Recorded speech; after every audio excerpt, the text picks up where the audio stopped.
Once you start to get emotionally entangled with someone else other than your spouse, you are committing an affair. Whatever it is that you cannot tell your spouse should not be told to another person outside of your marriage.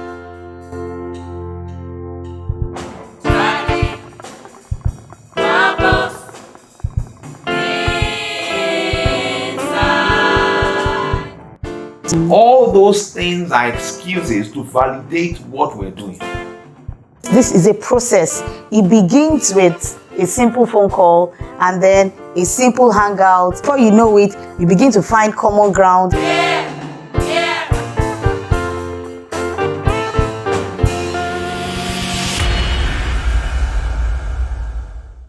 Stay tuned for our feature presentation.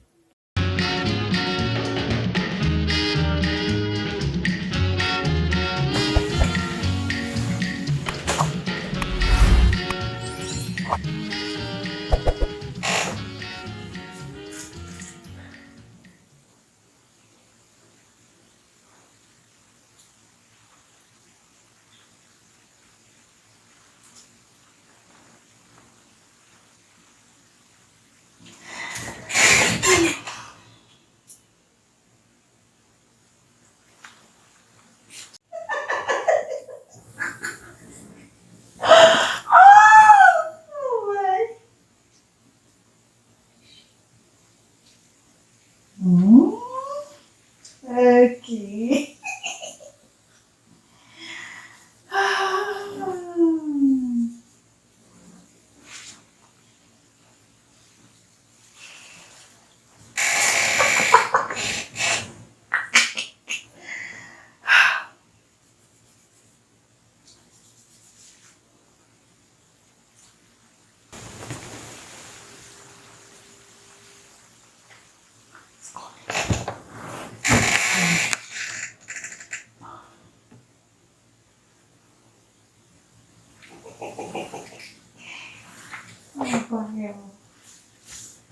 I've missed you. How far? How are you? Stop, Joe. Yeah. He's inside.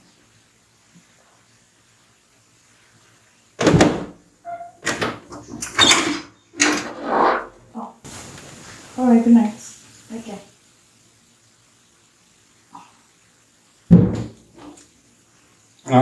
Ta ló ń bá sọ̀rọ̀ ní this is 10 p.m. now. Yeah, really. Ọ̀rẹ́, when did you start having your friends?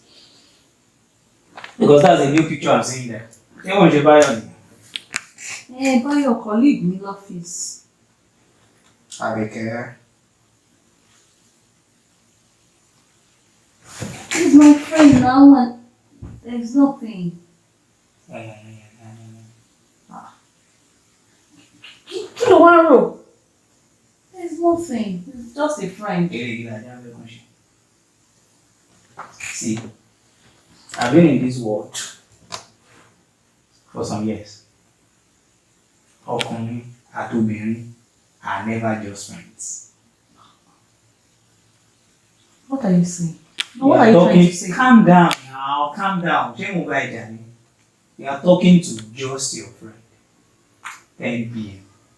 You are giggling over the phone, talking to another man in my house, under my roof, at 10 p.m. If I were to do the same, how would you feel? There's nothing between us. It's just a friendship.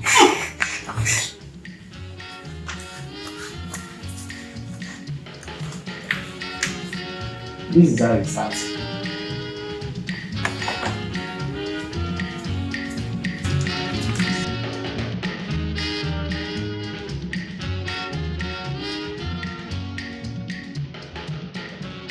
Good day, and you're welcome to another session of Naked and Not Ashamed.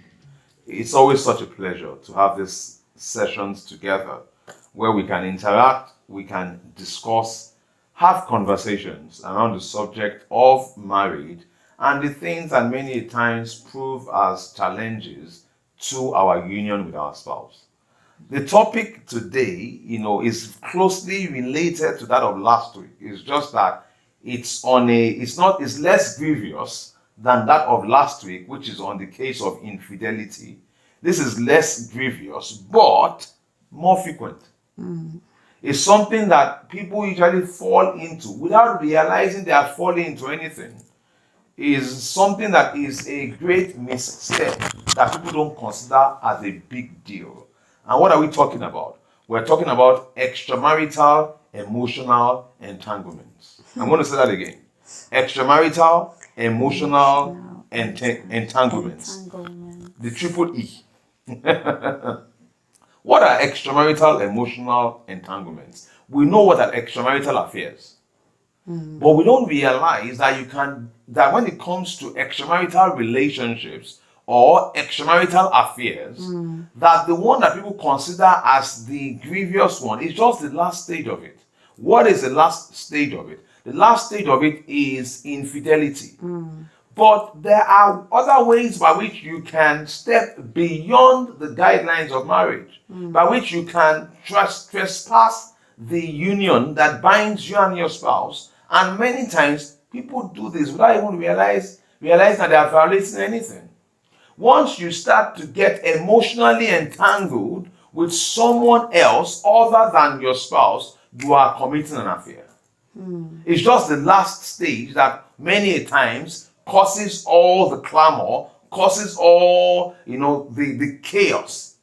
But many people are involved in extramarital emotional entanglements. And notice what we call them. We call them entanglements because once you have them wrapped around your soul, it becomes very difficult to break away from them.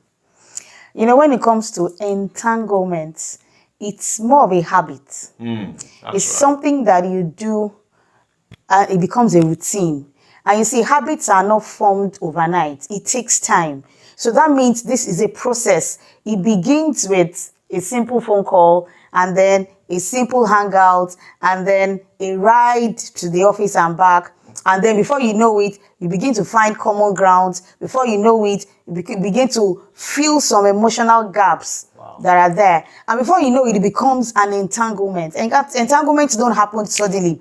It's a gradual thing. And that's why we want to address the issue so that you can catch yourself. I don't know what level it is that anyone is right now. I don't know why you're still telling yourself that it's not a big deal. We're just gisting. It's just a midnight call. I'm just asking him to help me with something or asking her to help me with something. But along the line, it becomes a habit. It becomes something that you get used to and something you enjoy. The entanglement is something that it's a build-up. It doesn't happen suddenly. It's a build-up. Whoever has your hair or whoever is the one that is constantly listening to you is the person to whom you can easily become tied with. Yeah. I heard this many years ago and it's really true.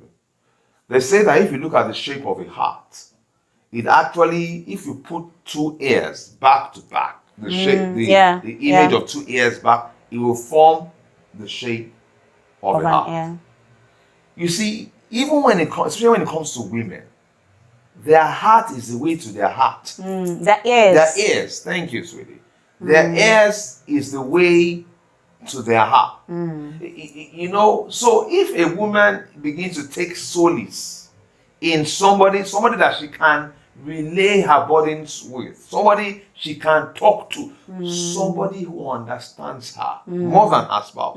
That is an emotional entanglement. Yes, sir. And men are very guilty of this, maybe at times even more. Because many times you hear men will say, my wife and myself were not compatible. What exactly does that word mean? People think compatibility is similarities. No, compatibility means you are so different that you complement each other. Compatibility is defined by how much and how well you complement one the other. So, you hear people say, my wife is quiet. So I need somebody I can talk with. All those things are excuses to validate what we're doing. And let me tell you this, an excuse is not a reason. It's just simply what you tell yourself to go to sleep at night. Once you have somebody else that you can confide in other than your spouse, you have already crossed the line. And let me tell you this, I'm going to give you 2 quick guidelines now, right now. You see, any relationship you're having with anyone that makes your spouse feel uncomfortable, please Stop it. stop that relationship. Yes, sir. There are things that we can just begin to argue about and say, hey, why should I stop it? If my spouse says, is that relationship more important than your spouse? Yeah. Because the fact is, your spouse is feeling uncomfortable, whether there is something there or not. The fact remains, your spouse is feeling uncomfortable. Then why should you continue? If your spouse is the most valid person in your life, then what relationship can you not do away with? Please stay tuned. We'll be right back after the break.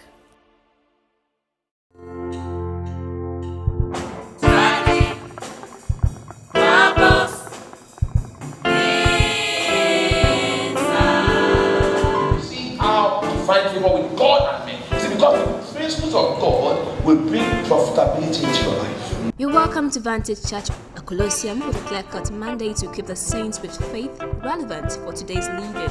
Our mission, to raise a body of believers who are led by the Spirit and aren't bound to any religious notions, is our passion. We're committed to an out-of-the-box Christianity and empowerment to a life of impact and relevance. We invite you to join any of our services, our worship services on Sunday by 10 a.m.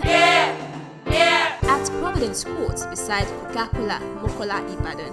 We proclaim to you the good news today.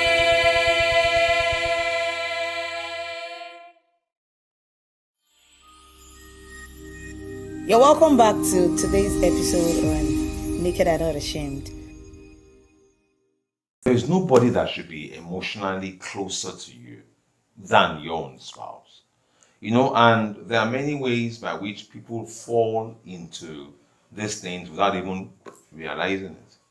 You should not be more emotionally viable or vulnerable to anybody than you are to your spouse. And anytime you begin to confide in somebody of the opposite sex more than your spouse, I'm telling you, you're already getting emotionally entangled. Jesus said that as far as fornication or lust was concerned, that one did not even have to commit the act. Once your heart had gone after that person, or your eyes, in your thinking, you are lusting after them, you are already, according to the New Testament, breaking the law of sanctity that binds and unifies your home. So one must be very careful of emotional entanglements. Now, how do these things come about? There are some pitfalls. One of them is going to work with somebody continuously and constantly. If you can't handle it. Actually, unless if it's not just 2 of you alone that are going. Okay. But if it's 2 of you, nobody can handle it, my dear. Because it's very simple. How do magnets attract in close proximity? If you put them afar off, there is no attraction. But the more you bring them closer, you get to a time they begin to twitch. Listen, if you hang around the same person for long periodic periods of time, the same person, you will start getting emotionally entangled with them. It's just the law of life. I wanted to call it law of physics. It's a law of life. Attraction is based on proximity. And then the second thing that is always very funny, to me, are office romance. And people do those things so nonchalantly.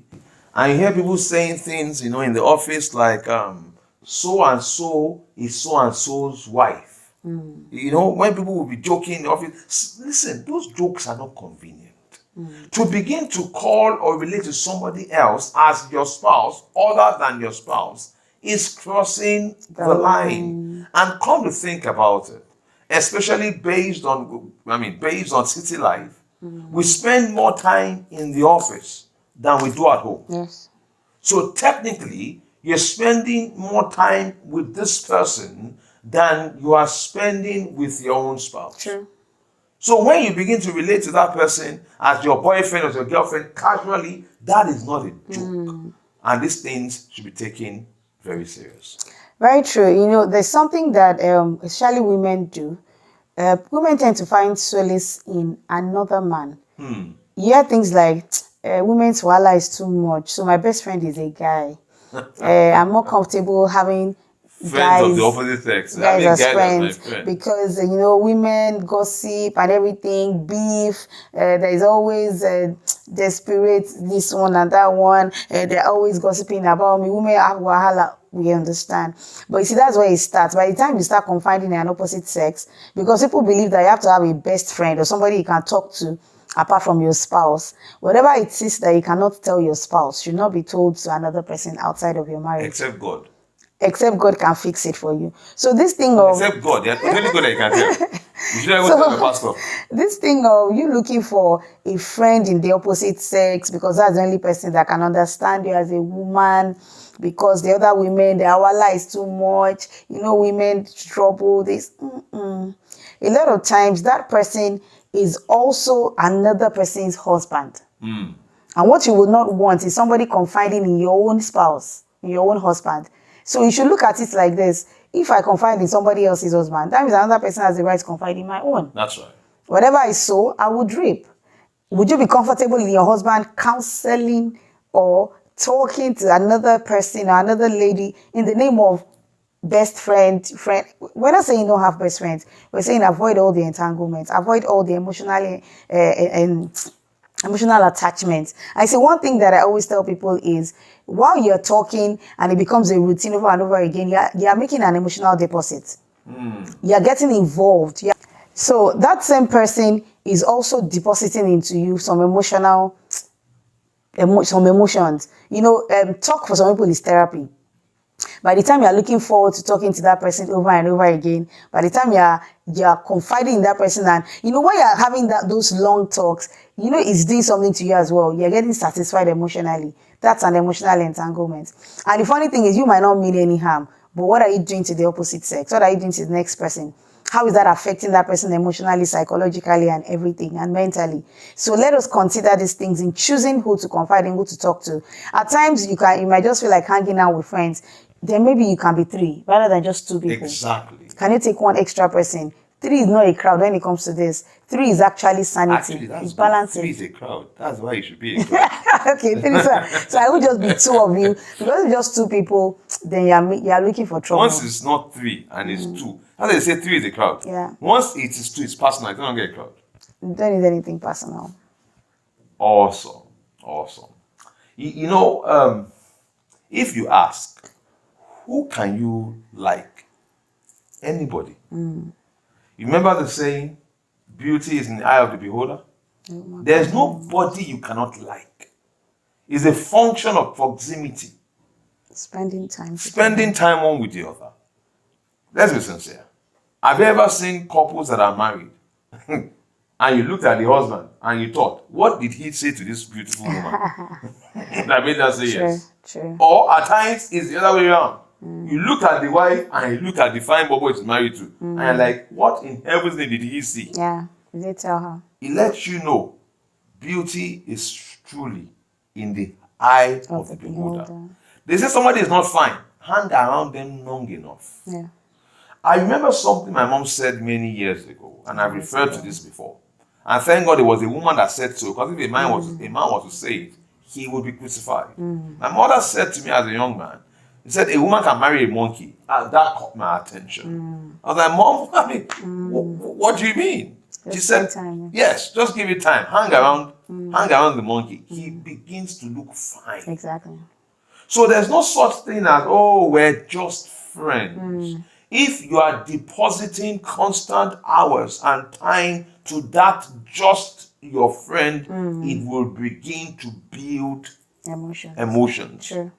So just, I've discovered the best way to handle anything regarding lust, anything regarding opposite sex, is just don't give it any opportunity. Exactly.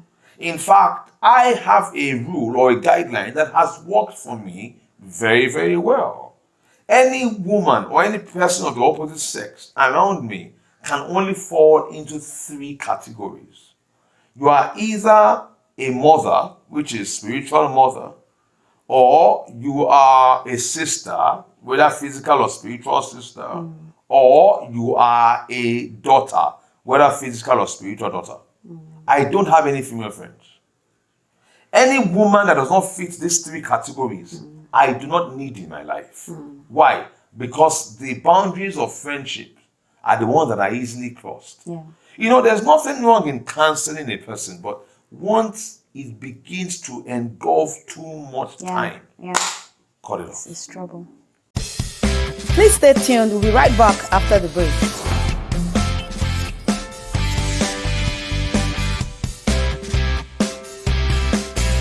We'd like to intimate you with our online platform where we have an amazing list of events to bless you every week.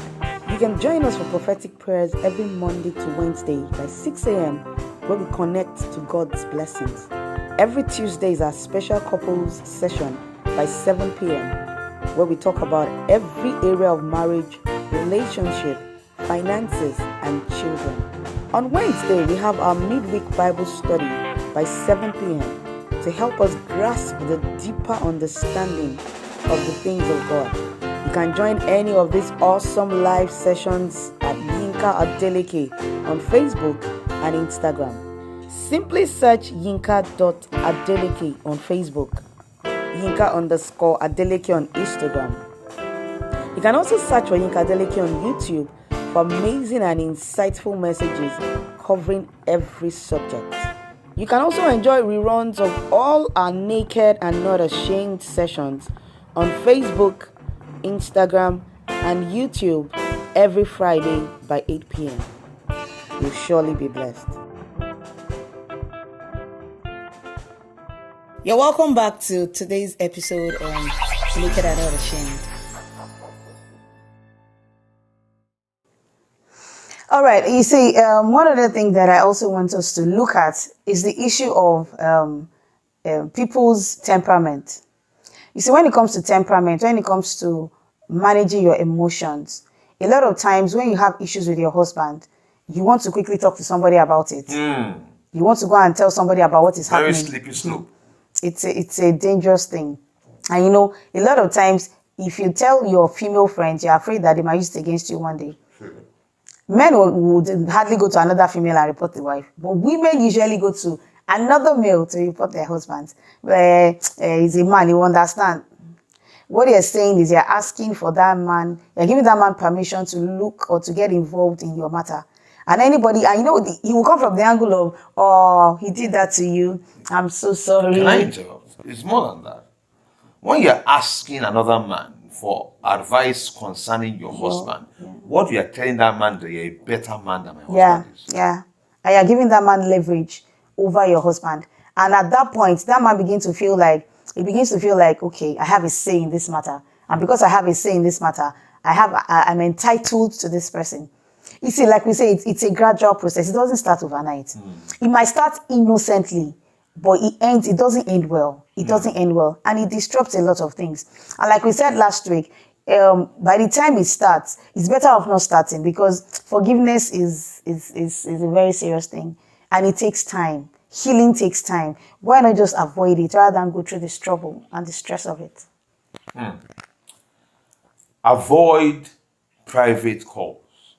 You know what we mean by private calls? The calls you cannot take in the company of your husband or your wife. The calls you can't take in the company of your spouse. You know those very funny scenarios where you are on the phone and then your spouse comes in and then you exit the room. Or you to just continue the conversation, or you cut the call. Any calls that you cannot have in the company of your spouse, especially with the opposite sex, you should really frown at it. It's not necessary. And what signals you're already passing across to the one before whom you ought to be naked and not ashamed is that you are naked and you are ashamed. Anything you cannot do, anything that you have to do in secrecy, Yeah. that you cannot do in public, as it were, that you cannot do under the guise of light is sin. Exactly. It's only things that are awkward that we cannot do under light. And let me tell you, the things that we cannot do under light or in public should be the things that we do with our spouses. Yeah. So if it's not your spouse, if anybody else comes and you begin to feel vulnerable, like you are naked, then I'm telling you that person that you're That's a with, not problem. with your spouse, Yeah. that's a problem. Sure. I also want to give a good guideline concerning this. I have a rule. Anybody that is around me knows this. Any woman that is around me knows that I have this very simple rule. I do not pick calls after 10. Neither do I make them. True. Except you are my daughter, or, and when I say my daughter now, I mean my only one born child daughter. Or you are my sister, and I have just one in the whole world. Or my mom, and even they don't call that late. Do you understand? True. Once it's after 10, I won't pick your call.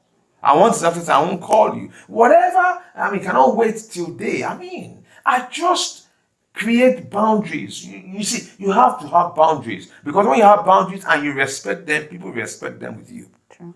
Let it be known, I'm a married man. You are a married person. If you are married, marriage comes with boundaries. You are not accessible to everybody. Listen, young people, you have boyfriends, girlfriends, you have boys or girls that are your friends. That's what I mean. The moment you want to get married, the moment you make up your mind, I'm getting married, draw the line. Put boundaries there. Put restrictions there. Have limitations. You shouldn't relate to everybody of the opposite sex with as much levity as you would relate to your spouse. No. There should always be that caution there that once it is not your spouse that you're relating with, you immediately exercise those caution. You see, when God was making the whole world, God put boundaries between the land and the sea. True.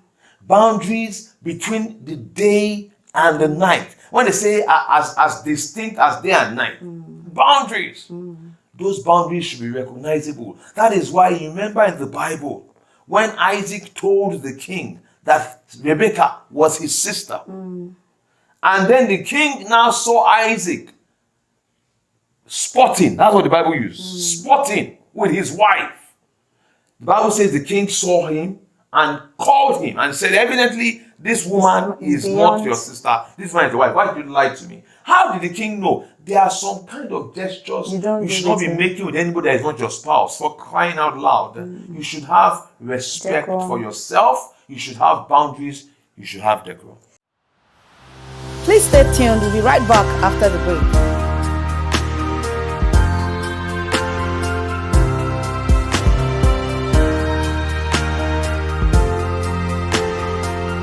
You're welcome back to today's episode on Naked and Not Ashamed. All right, when it comes to setting boundaries, how disciplined are you?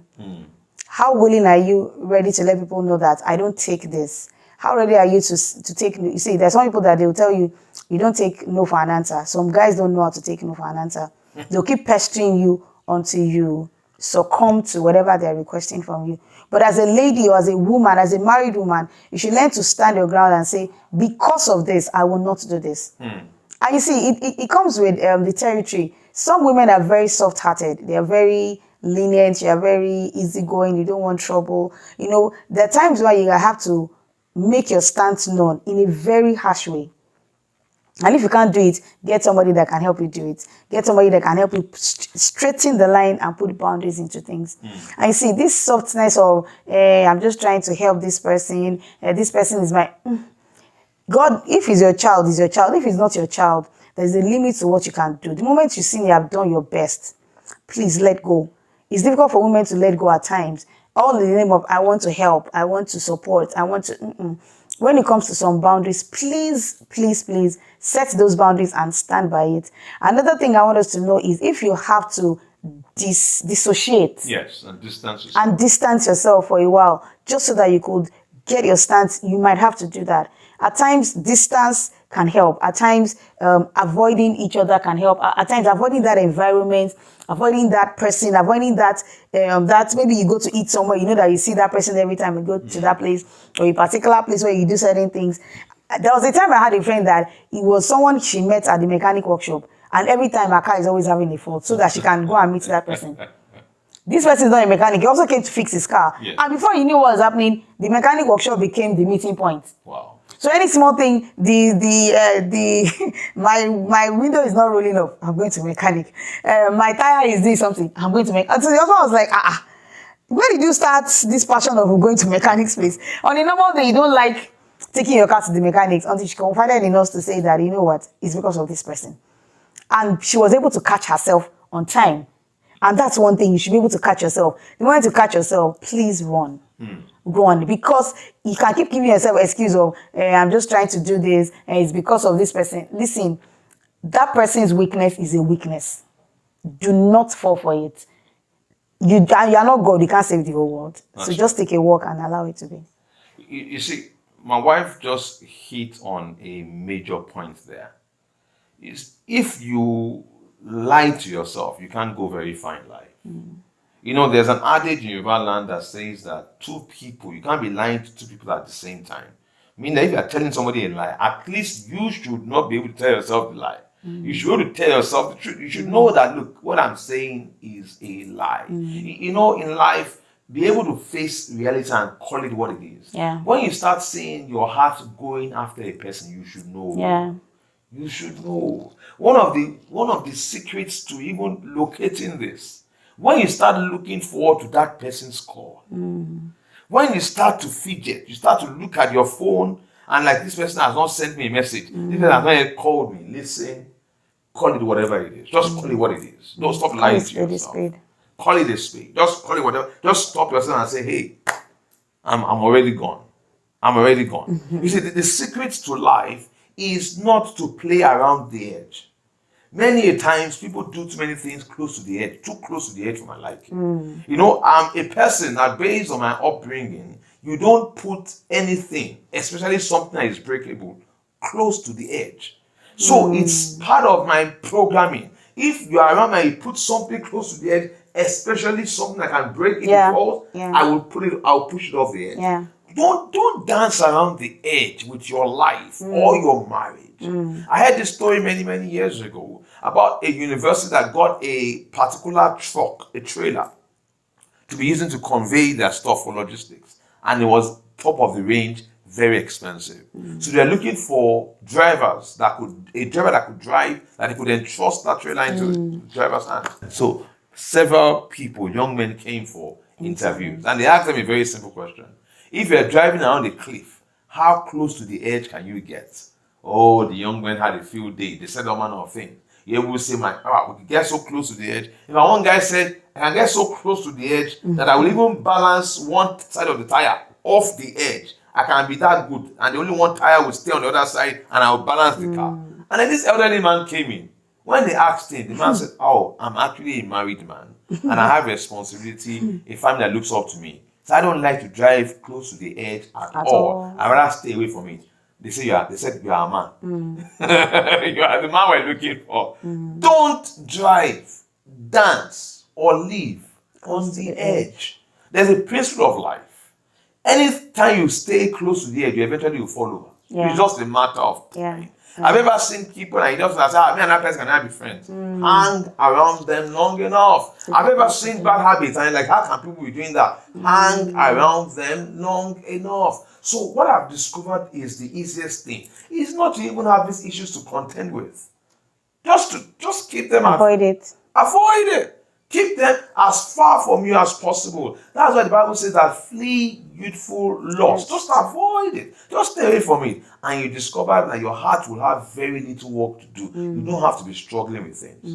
But I want to add this in very quickly before we call it a day.